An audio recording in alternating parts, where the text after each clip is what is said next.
americana para lidar. 85% dos divórcios nos Estados Unidos ocorrem por causa de problemas de dinheiro. Ou seja, se falta de dinheiro está destruindo famílias. Se falta de dinheiro está colocando pessoas nas penitenciárias, está fazendo gente roubar, assaltar. Dinheiro é importante, sim. Só que nós crescemos uma cultura dizendo que não. Que se você tem ambição pelo dinheiro, alguma coisa está errada com você.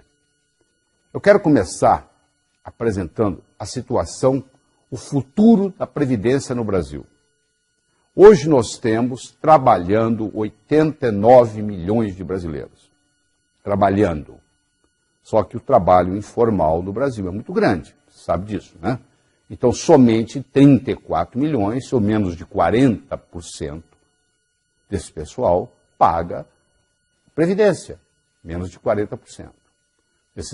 Somente 34 milhões desses 89 milhões que estão trabalhando, que são trabalhadores, pagam a Previdência.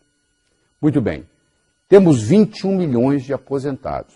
Se você fizer a matemática aí, você vai ver que você tem 1,6 trabalhando para um aposentado. Essa é a relação. Isso quando começou lá atrás, nós tínhamos 40 brasileiros trabalhando para um aposentado. Hoje nós temos 1,6 brasileiros trabalhando para um aposentado. Se fosse só isso, já estava mal, mas você imagina. Antigamente, o sujeito se aposentava aos 65 e morria aos 67. Hoje ele se aposenta aos 65 e não morre mais. Tem gente usufruindo da aposentadoria por 30 anos. Você imaginou o que é isso? Às vezes ele usufrui mais da aposentadoria do que ele pagou. O problema da Previdência é um problema de arrecadação, não é uma reforma que vai resolver esse problema. É um problema de arrecadação. Por que eu estou trazendo esse problema aqui? Eu vou falar de dinheiro, estou falando de Previdência. Porque se você tem menos de 30 anos, é possível que quando chegar a sua hora de aposentadoria, não vai ter aposentadoria para você, não. É assim que o mundo caminha. As pessoas, os países estão envelhecendo, o mundo como um todo está envelhecendo, o pessoal cada vez está vivendo mais, cada vez dependendo mais da aposentadoria e cada vez menos gente trabalhando correspondente ao número de pessoas aposentadas. Então a minha recomendação para você é que você viva a sua vida, porque eu tenho duas notícias boas aqui. Aliás, uma boa e uma má. A boa notícia é que você vai viver muito tempo, porque hoje a medicina permite a gente estar vivendo muito tempo. A má notícia é que é possível que o seu dinheiro acabe antes da sua vida. Se isso acontecer, você vai depender de quem? Dos seus filhos, que provavelmente já estarão velhos também, dos seus netos. Eu acho que o neto está cuidando da vida dele, não vai parar a vida dele para cuidar da situação financeira do avô. Então eu acho que você deve pensar nisso seriamente. E como é que você faz? Aí que vem esse material aqui. Então eu quero começar perguntando para você, qual é a sua abastança? Isso mesmo, abastança. Talvez seja uma palavra nova para você, não é? Abastança é com C cedilha. Abastança significa o número de dias que você pode viver sem trabalhar, mantendo o seu padrão de vida.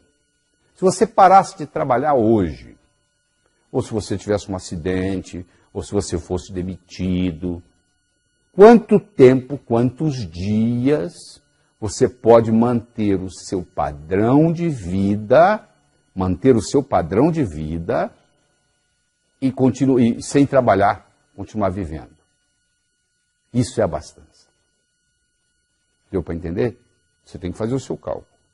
Eu recomendo que todo final de ano você faça o seguinte: você faz um cálculo da sua abastança.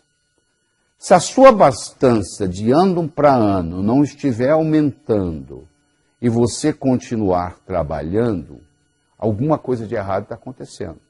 Ou seja, está trabalhando por nada. Você está gastando em coisas fúteis, supérfluas, e não está criando a sua abastança. Então, todo final de ano, você tem que ver o seguinte: qual é a minha abastança esse ano, qual era a minha abastança ano passado e quanto que eu melhorei. Até que vai chegar um ponto, espero eu, que a sua abastança seja indeterminada. Ou seja, o dinheiro que você ganhou vai gerar dinheiro, que vai gerar dinheiro, que vai gerar dinheiro, que mesmo que você viva 120, 130 anos, que vai ser possível no futuro próximo, você vai ter dinheiro suficiente. Você deve conhecer um ditado de Sócrates, que diz assim: diz-me com quem andas e dir-te-ei quem és. Você já escutou falar disso? Pois é, olha que experiência interessante. Talvez você tenha que parar até para refletir. Olha só, quais são as 6 pessoas com quem você passa a maior parte da sua vida? Todos os seus filhos, filhas, genros e noras vão contar um só. Você vai fazer uma lista. Com quem eu passo mais tempo, segundo com quem eu passo mais tempo, terceiro com quem eu passo mais tempo, 4, 5, 6. Você vai ter que ter 6 nomes. Claro que uma dessas linhas você vai incluir filhos, filhas, genros, noras, netos, tudo incluído numa linha só. Com quem você passa, quais são as 6 pessoas com quem você passa a maior parte do tempo? Quem é o número 1, 2, 3, 4, 5, 6. Dá para você fazer isso aí agora, antes de nós continuarmos essa conversa? Tá bom, eu vou assumir que você tem aí 1, 2, 3, 4, 5, 6. Agora eu vou fazer a seguinte pergunta para você. Olhando nessas 6 pessoas, ou mais, porque filhos, filhas são tudo numa linha só, você se considera mais mestre ou mais discípulo? Você se considera mais orientador ou mais orientado? Você se considera mais professor ou mais aluno? Com relação a essas 6 pessoas que estão aí. Bem, só você pode decidir. Olha para esse pessoal todo que você escolheu, decida. Agora, você é mais mestre ou mais aluno? Mais orientador ou mais orientado? Mais professor ou mais aluno com relação a essas pessoas? Provavelmente, você vai responder, se você está interessado nesse material, você vai responder que você é mais professor do que aluno. Que você é mais mestre do que discípulo. Que você é mais orientador do que orientado. Então, se você respondeu assim, eu tenho uma última pergunta para você. Qual é a sua fonte? De onde você bebe? Você tem um vizinho multimilionário que lhe ensina? Você tem uma pessoa muito bem sucedida em negócio, que todo dia você liga para ela e conversa? Você é uma pessoa autodidata, que estuda o assunto, que escuta CDs, que assiste vídeos, assiste DVDs sobre o assunto? Você é aquele cara que pesquisa na internet sobre finanças, que entende do mercado de ações? Qual é a sua fonte? De onde você bebe? Porque se você não tiver uma fonte confiável, você está orientando essas pessoas em quê? Se você próprio não tem uma orientação. Hoje, fala-se de sexo na mesa de jantar. O pai e a mãe ensinam para os filhos como é que usa camisinha, etc. Mas ninguém fala de dinheiro, você já percebeu isso? A família tem a expectativa de que o colégio vai ensinar, que a escola vai ensinar. Pois a expectativa da escola é exatamente o contrário. A escola acha que os pais têm que ensinar isso, não é obrigação da escola. Ora, se a criança não aprende em casa, se a criança não aprende na escola, ela vai aprender aonde? Aprender a quê? Aprender a ganhar dinheiro. Aprender a quê? Aprender a aumentar a inteligência financeira, principalmente a prosperidade. Porque é mais do que simplesmente ganhar dinheiro. Prosperidade inclui dinheiro, inclui saúde, inclui amizades. O que adianta você ter dinheiro e não ter saúde? Está em fase terminal de câncer. Eu tenho certeza que com uma pessoa em fase terminal de câncer, daria toda a fortuna que tem para se curar, não é verdade? Então tem que ter saúde. O que adianta você ter dinheiro, ter saúde e não ter com quem compartilhar? Não faz diferença nenhuma, não é verdade? Então é um tripé. É dinheiro, é saúde e é felicidade.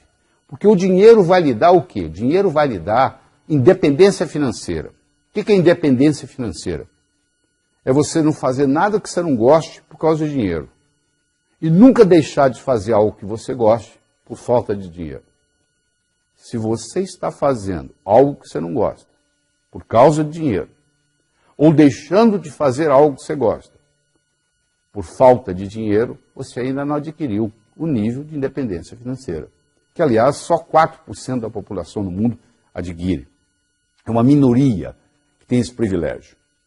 Então, para você ir a qualquer lugar, você tem que saber de onde você está saindo. Na vida é a mesma coisa. Então, agora eu vou lhe dar a oportunidade, você que está trabalhando com esse material, eu vou lhe dar a oportunidade de você identificar onde é que você está. Porque se você comparar o seu ganho com as suas despesas, você tem 3 situações.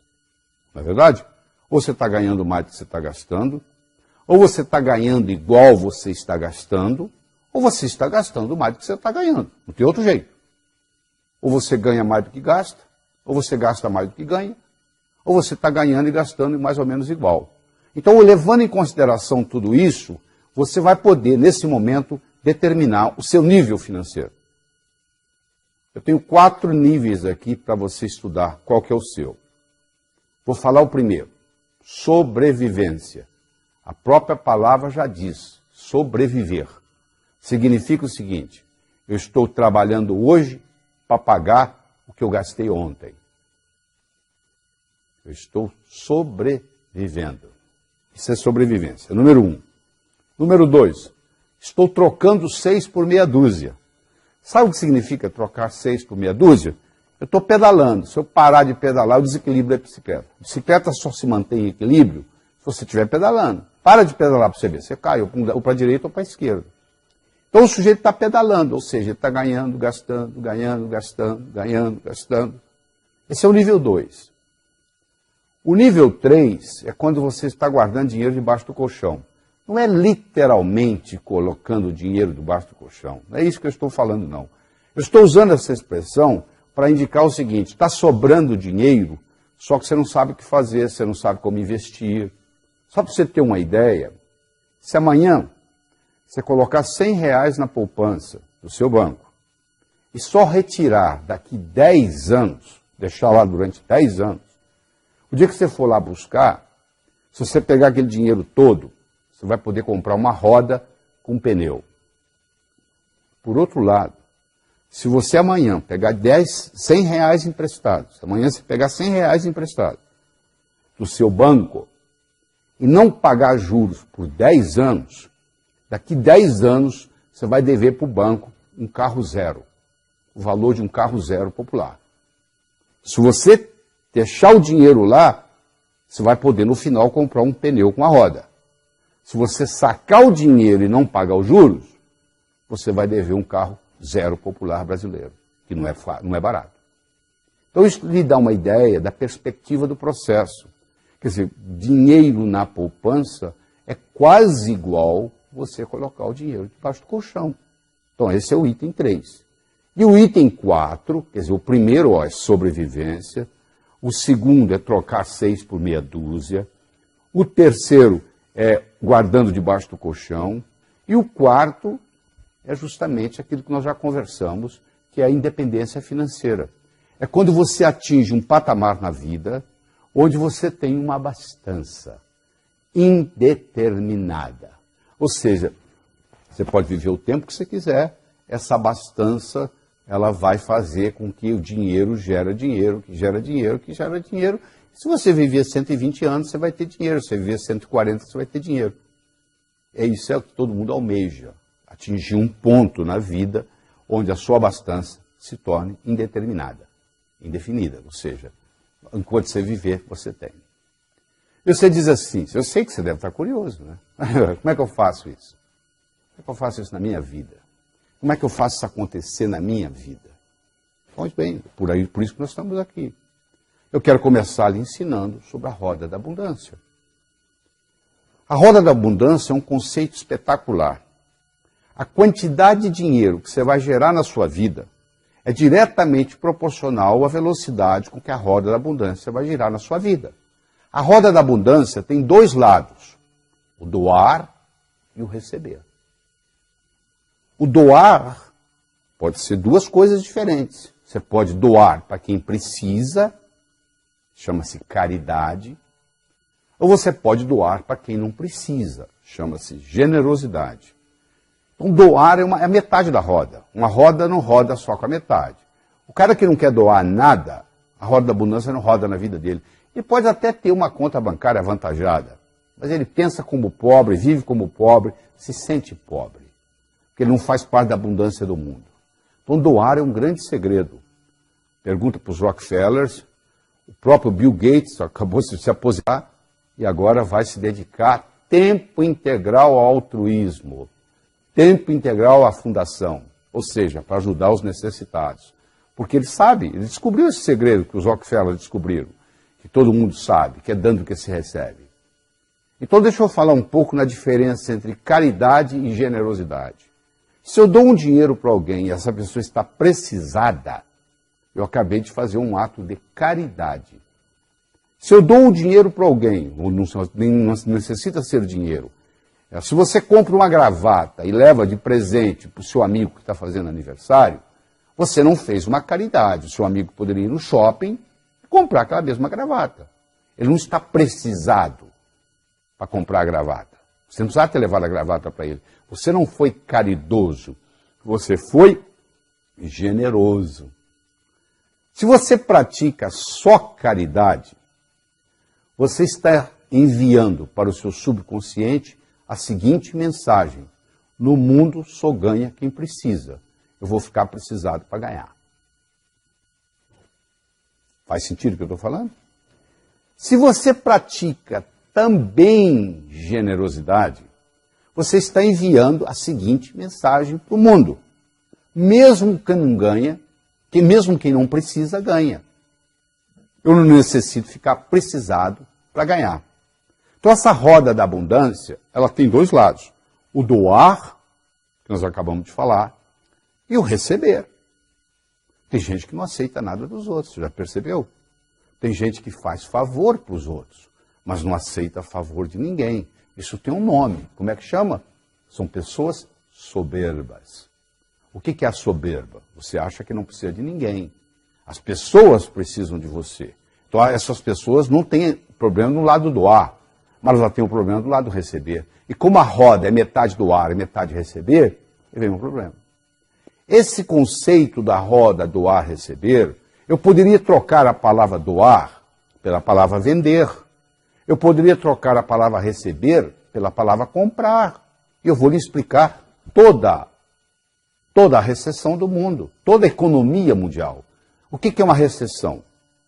É quando o comprador para de comprar, o vendedor para de vender, o comprador para de comprar, o vendedor para de vender, entra em recessão. O que é sair da recessão? O comprador começa a comprar, o vendedor começa a vender, comprar, vender, sai da recessão. Eu posso explicar a economia mundial baseada nessa roda da abundância. Só que aqui eu troquei a palavra vender pela palavra doar e troquei a palavra comprar pela palavra receber. Então eu tenho 4 situações básicas na vida. Eu tenho o sujeito que tem problema em doar, mas tem facilidade em receber. Essas pessoas são pessoas egoístas. Elas têm habilidade de receber, mas não querem doar. Venha a nós o vosso reino nada. Tem pessoas que têm dificuldade tanto em doar quanto em receber. São pessoas estéreis. Elas têm dificuldade em doar e dificuldade em receber. Não é verdade? Tem pessoas que têm facilidade em doar, porém dificuldade em receber, que nós já falamos que são as pessoas soberbas. E finalmente nós temos uma pequena população do mundo que tem tanta habilidade de doar quanto receber. São pessoas prósperas. São pessoas que conhecem o caminho das pedras. Uma pessoa próspera, se você tirar a riqueza dela, ela manifesta de novo, porque ela conhece o caminho. Já uma pessoa só rica, que herdou, por exemplo, uma herança e tem uma conta avantajada no banco, se você for lá e tirar o dinheiro dela e ela for só rica e não for próspera, ela não consegue manifestar de volta esse dinheiro. Porque o que aconteceu com ela foi o seguinte: ela tem riqueza, mas ela não tem prosperidade. Prosperidade é algo mais complexo do que riqueza. Tá bom? Nessa roda da abundância, existem alguns verbos interessantes que a gente podia conversar com você em detalhe. Um verbo importantíssimo é o verbo declarar. Você sabia que declaração cria realidade? Dois noivos, um casal de noivos vai perante um juiz, e o juiz declara os noivos marido e mulher. Imagine se ela falasse assim: seu juiz, eu mudei de ideia, eu não quero me casar mais. Ele vai dizer: agora você tem que se divorciar, porque eu já declarei vocês marido e mulher. Olha que interessante, uma declaração cria uma realidade, jurídica no caso. Eu declaro ser próspero, eu passo a fazer o que gente próspera faz, eu passo a ter prosperidade. Então eu tenho que ser, fazer, ter. Ah, se eu tivesse dinheiro. Quanta gente fala assim? Mas isso não funciona. Existe um livro nos Estados Unidos, que não foi traduzido para o português, onde eles estudaram os 20 maiores ganhadores da maior loteria dos Estados Unidos, que é a loteria da Califórnia. E estudaram esses indivíduos durante 10 anos. No momento que eles determinaram fazer o estudo, eles disseram: daqui para trás, quem foram os 20 maiores ganhadores? Vamos acompanhar esse pessoal por 10 anos. Você acompanhou. 10 anos depois, 18 dos 20 maiores ganhadores da maior loteria do mundo estavam mais pobres do que antes de ganhar a loteria. Vou falar de novo. 10 anos depois, 18 dos 20 ganhadores da loteria californiana estavam mais pobres do que antes de ganhar a loteria. Provando, mais uma vez, que o sucesso vem de dentro. Eu tenho que ser, fazer, ter. Se eu tiver sem ser, não pertence a mim. Você já viu várias notícias na televisão brasileira de pessoas que ganharam na loteria e criou-se um grande problema na vida delas. Justamente porque recebeu o dinheiro e não estavam preparados para isso. Entendeu? Então isso é muito importante você entender essa história do declarar. A segunda coisa importante é o verbo solicitar. Tem um ditado que diz assim: o mendigo tímido termina o dia com a bolsa vazia. Porque ele não solicitou. Ele não pode ser tímido se ele quer ser mendigo. Ele tem que aprender a lidar com não. O mendigo lida com não o dia inteiro, porque a maioria não dá dinheiro para ele. Mas ele está lá solicitando, pedindo. Você extrapola isso para nós. Nós também temos que estar solicitando coisas do universo. Se você é muito tímido na sua solicitação para o universo, você termina a vida com o bolso vazio. No caso aqui. Solicitar é importante. Terceiro é o agradecer, é a gratidão, que é a mãe de todas as outras virtudes. Você tem que agradecer aquilo que você tem, a fim de obter aquilo que você quer. Se você não tem a habilidade de agradecer, você não acumula aquilo que você quer. É um princípio cibernético de realimentação. Quando você coloca um ar-condicionado numa sala e coloca no termostato do ar-condicionado 21 graus Celsius, a temperatura da sala vai realimentar esse processo. Todas as vezes que a temperatura for acima de 21, o ar-condicionado vai ligar automaticamente. Toda vez que ela for abaixo de 21, o ar-condicionado vai desligar e vai ficar só na ventilação. Você criou um processo cibernético, um processo de realimentação. O mesmo ocorre com o processo de gratidão. Quando eu agradeço aquilo que eu tenho, é uma realimentação positiva, eu obtenho mais daquilo. É um segredo muito bem guardado. E segundo é a sua habilidade de arriscar. A pessoa quer progredir, mas ela não quer arriscar. Se você já foi no circo alguma vez, ou já assistiu algum filme de circo, você vai ver que o trapezista, ele está no trapézio, ele para pegar o próximo trapézio, ele solta esse, fica vulnerável a pegar o próximo. Claro que ele dá uma olhadinha para ver se vem outro trapézio. Se não vier, ele não solta esse. Eu não estou dizendo que você vai deixar o seu emprego e vai ficar vulnerável. Você tem que planejar o próximo passo. O que você vai fazer depois disso? Isso é importante, esse processo, você fazer isso. Então, esses verbos são muito importantes. O verbo declarar, o verbo solicitar, o verbo agradecer e o verbo arriscar-se. Isso aí é fundamental. Eu quero conversar agora, nesse momento, sobre a pobreza. Eu quero fazer uma declaração aqui. A declaração que eu tenho para fazer é muito simples. Todas as vagas para pobre estão ocupadas no Brasil. Não tem mais vaga para pobre. Melhor você ficar rico. Se você quiser ser pobre na Suécia, não tem problema. Você vai receber casa, comida, roupa lavada, remédio, hospital. Se você quiser ser pobre na Suíça, não tem problema nenhum. Se você quiser ser pobre nos Estados Unidos, você não tem quase problema nenhum. Mas no Brasil você não pode ser pobre. Por quê? Todas as vagas estão ocupadas, já temos demais. A melhor coisa que você pode fazer pelos pobres é não ser um deles. Ou seja, você está do outro lado para ajudar. E nós temos que fazer, não é fazer o pobre, o rico ficar pobre, é fazer o pobre ficar rico. Você nunca pode fortalecer o fraco enfraquecendo o forte. O jeito de você fortalecer o fraco é fortalecendo o fraco, não é enfraquecendo o forte. Por que você acha que tem tanta pobreza no Brasil? Um país com 8.513.844 km², onde o sol brilha 365 dias por ano, onde aqui não tem terremoto, aqui não tem furacão, onde todo estrangeiro que vem aqui e mora aqui por um período de tempo acha que isso aqui é o paraíso das oportunidades, só o brasileiro que não vê isso. Por que a gente tem tanta pobreza? Por algumas características. A primeira delas é a ignorância financeira. Nós não somos educados financeiramente, nós não aprendemos sobre a lei do ganhar, a lei do gastar, a lei do economizar, a lei do investir, que são leis universais, que funcionam em qualquer lugar que você for, em qualquer cidade, em qualquer país, em qualquer nação, em qualquer continente. E mais sério ainda são os preconceitos que nós temos contra dinheiro. Dinheiro é sujo, gente rica não entra no céu, é mais fácil um camelo passar pelo fundo de uma agulha do que um homem rico entrar no céu. Você imagina que você tem 5 anos de idade, você não sabe onde você está indo, porque você está consciente, mas não está consciente que está consciente aos 5 anos. Você sabe que você vai num lugar importante, porque colocar a melhor roupa que você tem, e você vai e tem alguém pregando. É mais fácil um camelo passar pelo fundo de uma agulha do que um homem rico entrar no céu.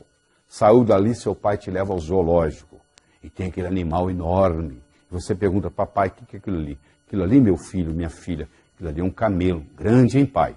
Você chega em casa, você abre a gaveta de costura da sua mãe, você pega a agulha, olha, e com 5 anos você declara, eu quero ser pobre. Só que você esqueceu que você fez essa declaração, quem estava pregando lá também esqueceu de lhe ensinar que o conceito não é bem esse, não. Lá em Jerusalém, tem os resquícios das muralhas, os resquícios dos portões, que se fechavam às 18 horas, às 6 horas da tarde, e qualquer caravana de camelo que chegasse depois das 6 horas da tarde era proibida de entrar, a não ser que o camelo entrasse pelo fundo da agulha, que era uma portinhola feita dentro do portão, no próprio portão, só que um camelo, para passar pelo fundo de agulha, meu amigo, 2 coisas tem que ocorrer. Primeiro, tem que fazer isso descarregado. Ele não pode passar com o carregamento que ele chegou. E segundo, ele tem que fazer isso de joelhos, que não é difícil para um camelo. Agora eu vou levar essa analogia para o ser humano. Nós vamos entrar no reino dos céus, sem nada material, caixão não tem gaveta, mortalha não tem bolso, nós não vamos levar absolutamente nada do que está aqui. Tudo isso que você pensa que é seu, na realidade você está tomando conta. Essa casa que você tem registrado no cartório, que você pensa que é sua, se você morrer ela vai ficar aí, ou seja, ela não lhe pertence, você está tomando conta. O carro é a mesma coisa e assim por diante. Caixão não tem gaveta, mortalha não tem bolso. Então, nós não podemos ter apego às coisas, porque elas vão ficar aqui. E segundo, o conceito do camelo entrar de joelhos, isso representa para nós entrarmos no reino dos céus humildemente. Só que a pessoa leva isso ao pé da letra. Esse é que é o problema. Isso é nada mais, nada menos que uma metáfora. Que levado ao pé da letra, a interpretação é outra. Então a pessoa acha que se ela for rica, ela não pode entrar nos céus. Do céu. Contrário. O dinheiro bem aplicado é um instrumento para lhe aproximar de Deus. Porque se você usa o dinheiro bem usado, e você melhora a humanidade com ele, você proporciona uma melhora na vida das outras pessoas, porque você tem dinheiro, porque você está construindo aquela mansão, você está tratando muitas famílias, você que comprou aquele Mercedes-Benz, você está mantendo muitas famílias empregadas. Olha aí, está fazendo girar aquela roda da fortuna, a roda da abundância que eu falei para você, ela está girando porque você está comprando e vendendo coisas, você está contratando gente, você está montando mansões. É praticamente impossível você ser próspero sozinho, porque no momento que você começa a gastar, você está beneficiando outras pessoas. E todo mundo vai ficando mais próximo com você. Prosperidade atrai prosperidade. Para onde que vão os investimentos? Para os países mais prósperos, não é verdade? Então isso é o que vai acontecendo. Então nós temos essa série de preconceitos. E esses preconceitos muitas vezes não têm nenhuma causalidade. Há uma diferença entre causalidade e casualidade. Casualidade é por acaso. Causalidade tem causa. Você quer ver um mito, porque isso é mito. Quando você tem casualidade, mas não tem causalidade, você cria mitos. Existem uma série de mitos populares com relação a dinheiro, com relação à riqueza. O primeiro mito que eu quero discutir com você aqui é o seguinte: trabalhar muito é causa de riqueza. Não é verdade. O cara ficou milionário aos 65 anos, em Brooklyn, New York. Ele foi entrevistado e eles perguntaram para ele: por que você ficou milionário aos 65? Por que não aos 55? Por que não aos 45? Sabe o que ele respondeu? Estava muito ocupado, não tinha tempo de ganhar dinheiro. Ou seja, tem gente que está tão obcecada pelo trabalho do dia a dia que não tem tempo de dar um passo para trás e ver a coisa numa visão mais ampla. Então não é verdade, não é trabalhar muito que traz riqueza, é trabalhar de uma forma inteligente, é aprender a alavancar. Se você pedir para derrubar uma porta, eu não tenho força física para isso. Mas se você me entregar um pé de cabra, eu derrubo com esse dedinho aqui, ó. Eu estou alavancando. Ou seja, eu estou trabalhando de uma forma inteligente. Alavancar no mundo de negócios é trabalhar de uma forma inteligente. Então isso é muito importante. Vamos para o segundo mito? Não é correto trabalhar e se divertir ao mesmo tempo. Não, sabe o que eu faço? Durante a semana eu trago o leite das crianças. Agora no final de semana eu faço o que eu gosto. Meu amigo, o que você faz como diversão, alguém faz como profissão. O que você faz como hobby, alguém faz como trabalho. Qual o seu hobby? O meu hobby é jogar tênis. Pois é, tem gente que é instrutor de tênis. O que você faz como diversão, vai ter gente no mundo fazendo como profissão. Então, o grande segredo é você ter um hobby e cobrar por ele. Porque aí você não vai sentir que você está trabalhando. Você está se divertindo, é seu hobby. Você faria até de graça. Então, se você trabalha numa coisa que você faria até de graça, primeiro você não vai pensar em aposentadoria. Porque se você faria até de graça, você quer continuar fazendo. Aquilo que o cara sonha que vai fazer depois de aposentado. Se você já estiver fazendo aquilo que você sonha de fazer, não vai fazer diferença. Você não vai estar pensando em aposentadoria, que é outro problema sério. Porque hoje tem-se o conceito que o sujeito tem que se aposentar aos 65. Como as pessoas estão vivendo mais, isso vai chegar uma hora que vai ter que mudar, tá bom? O tempo de trabalho vai ter que aumentar, porque senão não tem outro jeito. Já não tem solução. A Previdência já está quebrada, etc. e tal, você sabe muito bem disso. Eu não vou estar discutindo isso aqui. Mas eu quero dizer para você o seguinte, que esse tempo de trabalho, uma hora vai ter que aumentar, porque a longevidade está aumentando. Mas tem que ser uma longevidade saudável também. Não adianta você viver mais e viver mais tempo doente. Não adianta eu viver 90 anos e ter Alzheimer dos 81, 90. Passei 9 anos, ou seja, 10% da minha vida doente. Não adianta nada. Terceiro mito. A ocupação correta é importante para ganhar dinheiro. Sabe por que eu não sou rico? Porque eu escolhi a profissão errada. Se eu tivesse escolhido a profissão do meu irmão, o que seu irmão é? Meu irmão é médico. Eu conheço médico pobre, médico rico. Advogado pobre, advogado rico. Engenheiro pobre, engenheiro rico. Jornalista pobre, jornalista rico. Qualquer profissão você tem rico e pobre. Então essa história que é a ocupação que faz a diferença não é verdade. Você vai encontrar em todas as profissões gente ganhando dinheiro e gente perdendo dinheiro. Como você encontra em todo o mercado, no mesmo mercado, você vai encontrar empresas ganhando dinheiro e empresas perdendo dinheiro no mesmo mercado. É claro que a empresa, a primeira desculpa que ela arruma, sabe qual é? Isso é por causa do mercado. Aí eu pergunto, se é por causa do mercado, como que o seu concorrente está ganhando dinheiro? Se fosse o mercado, o seu concorrente também deveria estar perdendo dinheiro. E tem concorrente seu ganhando dinheiro. Então é fácil de jogar a culpa para fora. Mas não é isso, não é bem isso. Não é por causa da minha ocupação. Não tem nada a ver com a sua ocupação. Sabe por que eu não ganho dinheiro? Isso é outro mito. Porque eu não tive a oportunidade de ir para a faculdade.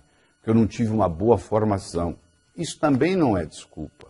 Se você pegar o Thomas Edison, que foi cofundador com o Morgan, da maior empresa do mundo por muitos anos, que foi a General Electric, ele teve 3 meses de escola.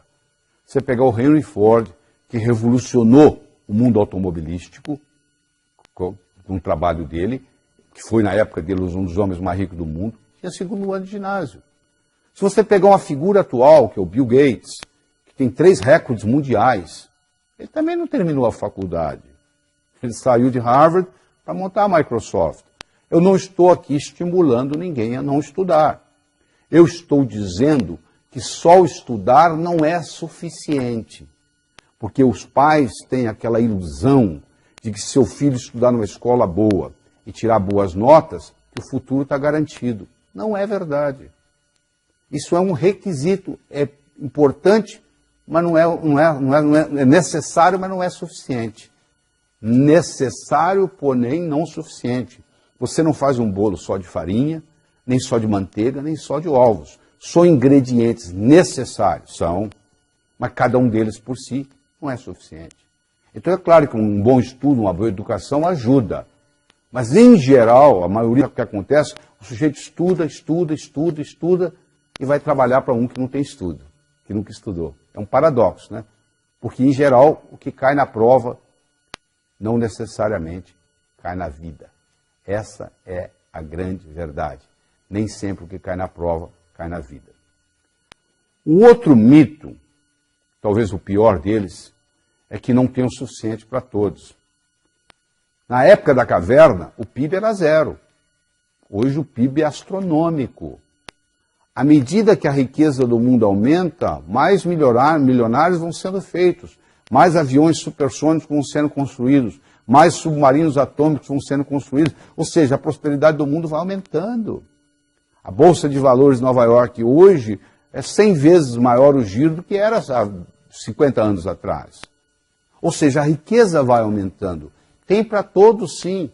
Quer dizer, esse conceito de que não tem para todos é um problema seríssimo, porque a pessoa que tem esse conceito, ela acha que se ela ganhar, alguém tem que perder. Não, para eu ganhar, você não tem que perder.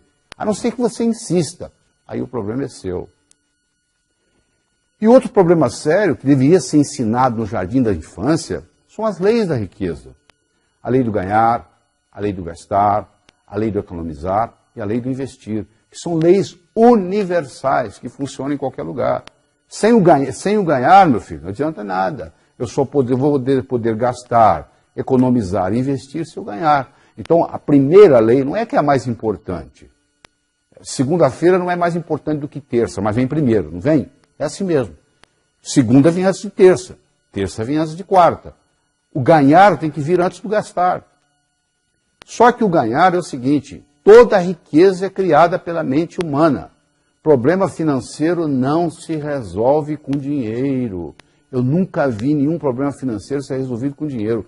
O sujeito não está indo bem financeiramente, ele pega dinheiro emprestado com o cunhado para pagar o aluguel. Mês que vem, o aluguel venceu de novo e o cunhado já quer receber, ou seja, não resolveu nada. A empresa não está indo bem das pernas, ela vai no banco, pega dinheiro emprestado, não faz nada. No mês seguinte, ela deve o capital, os juros e agora está precisando de dinheiro de novo. Problema financeiro não se resolve com dinheiro. Problema financeiro se resolve com imaginação. Você não vai caminhar nas ruas da sua cidade onde você mora e que vai cair riqueza no dinheiro na sua cabeça, não. Se você não tiver um planejamento, se você não tiver uma estratégia, se você não tiver uma implementação, não vai ocorrer nada. Então a lei do ganhar é fundamental. Segundo, vem a lei do gastar. Em que você gasta seu dinheiro? Aquilo que você valoriza. O dinheiro ele tem valor dependendo da transação que está ocorrendo. Um cara que é colecionador de selos, ele pega um olho de boi, vale uma fortuna o selo olho de boi. Para quem não coleciona selo, olha aquilo, não vale nada. Então, o valor do dinheiro é determinado pelo comprador e pelo vendedor em cada transação. E se você gastar o que você ganha, meu amigo, você está andando de bicicleta. Você tem que saber economizar. Você tem que pegar pelo menos 10% que você ganha, sagrado, e separar. Chama-se dízimo pessoal. A palavra dízimo vem de 10. Você tira 10% que você ganha. Aí você deve estar pensando assim, mas eu já economizo 20%, 30% do que eu ganho. Mas não é isso que eu estou falando. Esse dinheiro, esses 10%, você nunca vai poder gastar em nada perecível ou roubável. Isso tem que... Você pode colocar no banco, você pode comprar um apartamento, você pode comprar um lote, você não pode comprar carro, você não pode comprar avião, você não pode comprar barco. Nada que seja perecível ou roubável. Isso aí funciona como se fosse o imã do dinheiro. Existe um indivíduo nos Estados Unidos chamado Robert Schuller, que construiu a Catedral de Cristal na Califórnia, em Los Angeles. Ele tem um programa na televisão americana há mais de 30 anos, todo domingo de manhã ele fala assim, se você me mandar 10% do que você ganha, você ficará rico. Tem gente mandando dinheiro há 30 anos para o Robert Schuller. Por quê? Porque funciona. Se você mandar 10% do que você ganha para o Robert Schuller, você também vai ganhar mais. Você não precisa mandar para o Robert Schuller em Los Angeles. Você pode mandar para o Laí Ribeiro em São Paulo. Você não precisa mandar para o Laí Ribeiro em São Paulo. Manda para você. Pega a sua conta final do mês, separa 10% e fala, isso é sagrado. Você deve estar pensando assim, mas peraí, se eu for pegar, eu já ganho tão pouco, como é que eu vou tirar 10%? Se você ganha pouco, 10% é quase nada.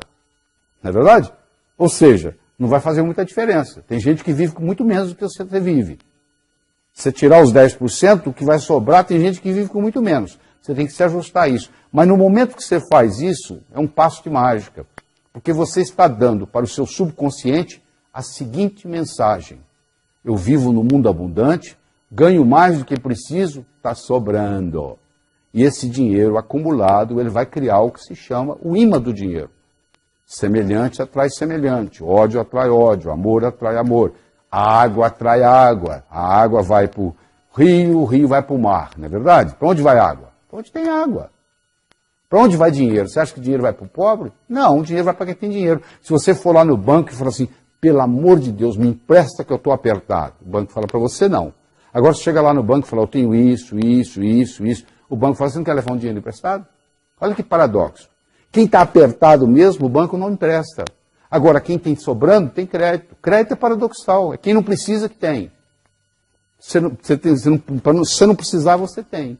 Mas na hora que você precisa, aí não tem. Olha que interessante. É o paradoxo. A vida está cheia de paradoxos, principalmente a vida financeira. Certo? Então é importante você entender isso. Mas uma coisa importante, se você não aprendeu nada até agora dessa nossa conversa, se você aprender sobre a importância do dízimo pessoal, já fez uma diferença muito grande. Se você aprendeu a importância do doar, já fez uma diferença muito grande. Porque você aprender a doar, você pode doar tempo, você pode doar dinheiro. Não é só, é o sistema de doar como um todo, é você se doar. É dando o que se recebe, está lá na Bíblia. E se você aprender nessa lei do ganhar, do gastar, do economizar, que é o dízimo pessoal, o processo de investimento, o brasileiro tem uma dificuldade muito grande em investir, porque ele não é treinado, ele não aprende na escola, ele não sabe o que fazer com o dinheiro. Ele não sabe nem manusear o seu próprio pensamento, ele não sabe o poder que o pensamento tem de expandir, de criar, de eternizar-se. E o modo de você mudar, às vezes, algum conceito que você tem negativo com relação a dinheiro, é fazer uma afirmação exatamente ao contrário. O dinheiro é meu amigo. Vamos supor, você fala para você, o dinheiro é meu amigo. Se você acha que o dinheiro é seu inimigo, que você não se dá bem com o dinheiro, você começa a falar, o dinheiro é meu amigo, o dinheiro é meu amigo, o dinheiro é meu amigo, de repente você começa a acreditar. Eu ganho mais do que eu gasto, eu ganho mais do que eu gasto, eu ganho mais do que eu gasto, eu ganho mais do que eu gasto. E aí você começa, o seu inconsciente começa a ficar dizendo, eu ganho mais do que eu gasto, eu ganho mais do que eu gasto. Eu começo a acreditar. Você sabe que tem pessoas que têm dívida como condição de vida, né?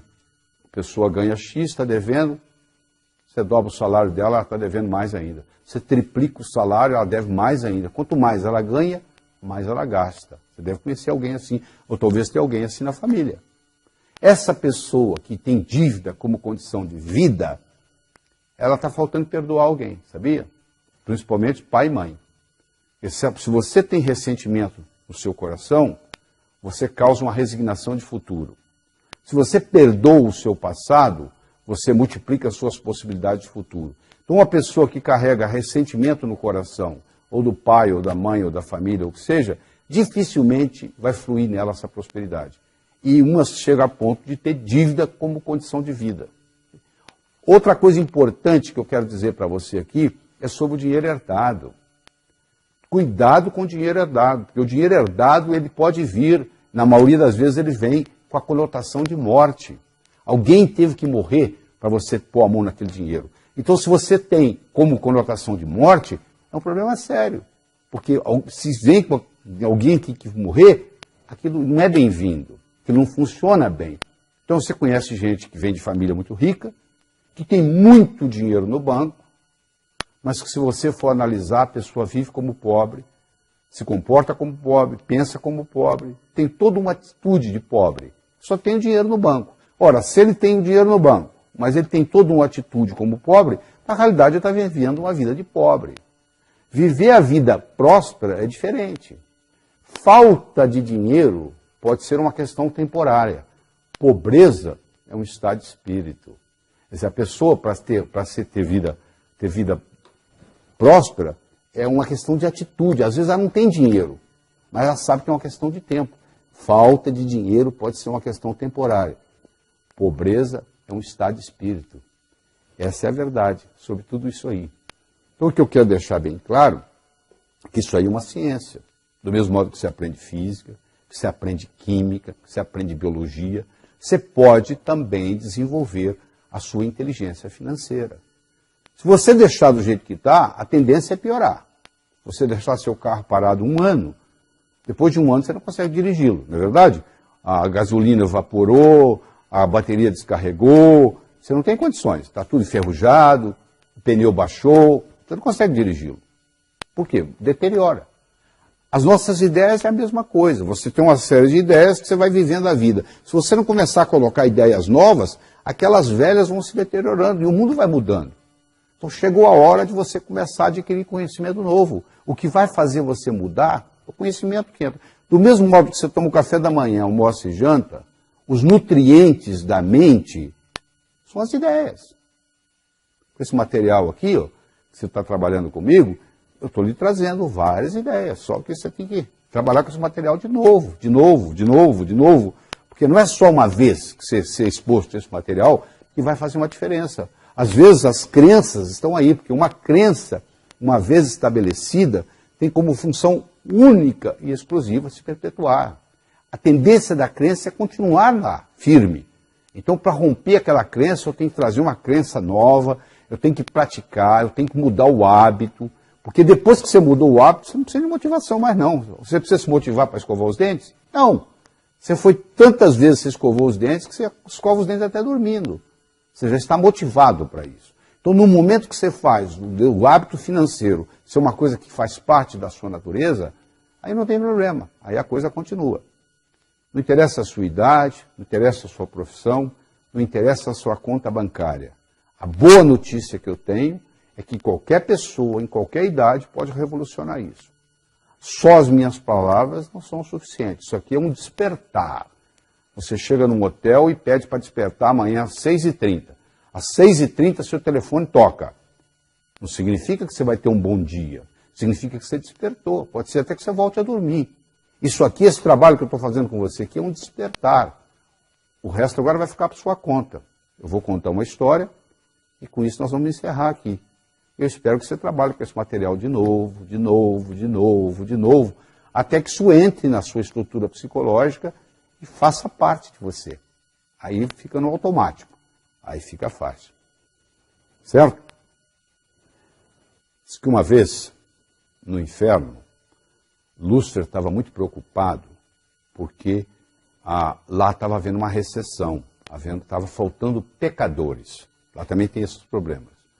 Aí eles resolveram ter uma reunião de marketing para discutir uma estratégia para trazer mais pecadores para o inferno.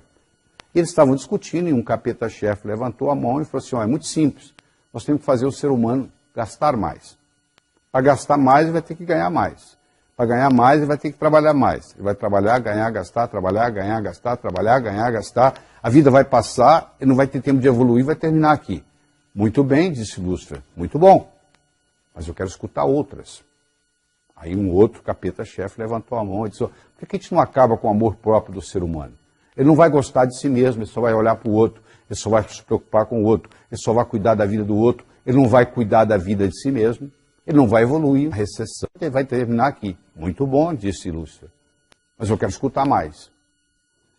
Aí disse que um capetinha-chefe, estagiário, capetinha estagiário, levantou a mão. Aí Lúcifer olhou para ele e disse, o que você quer? Só queria dar uma opinião. Qual é a sua opinião? Por que a gente não faz o ser humano pensar que ele vai viver para sempre? E o que isso tem a ver com vir para o inferno? Perguntou o diabo. Só. Ele vai deixar o importante para amanhã, para amanhã, para amanhã, para amanhã. A vida vai passar, ele não vai fazer nada, vai terminar aqui. Diz que o rosto do diabo se iluminou. Ele disse, é isso que nós vamos fazer. Sabe o que ele fez?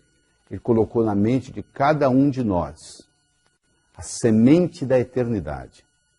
Você pensa que seu vizinho vai morrer antes de você, que seu primo vai morrer antes de você, que seu ex-chefe vai morrer antes de você, mas você vai enganar a morte, não é verdade? Vai aparecer alguma coisa.